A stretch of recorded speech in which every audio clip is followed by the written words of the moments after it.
ఏ ఎన్నిక జరగకుండానే నామినేషన్ వేసిన హరీష్ రావు గారు ఎట్లా పిఎస్ నుంచి బయటకు పోయిండు, నామినేషన్ వేసిండో లేదో తెలియని గాంధీ గారు పిఎస్సి లోపలికి ఎట్లా వచ్చిండు. అసలు ఇది హరీష్ రావు గారిని ఎందుకు బయటకు పంపించినారు, ఆయన నామినేషన్ ఏమైంది,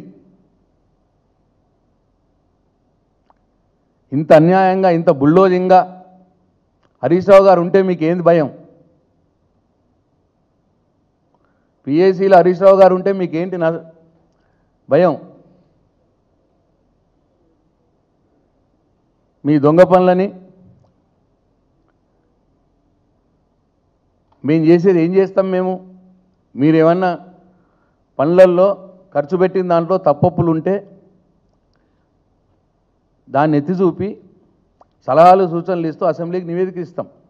తద్వారా ప్రజాధనం దుర్వినియోగం కాకుండా ఉంటుంది.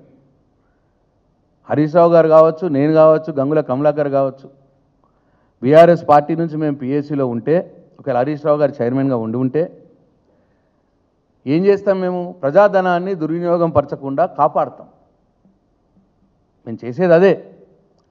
దానికి మీకు ఉలికెందుకు, ఎందుకు హరీష్ రావు గారిని అవుట్, ఎందుకు గాంధీ గారిని ఇన్ను, దీనికి సమాధానం చెప్పాలి.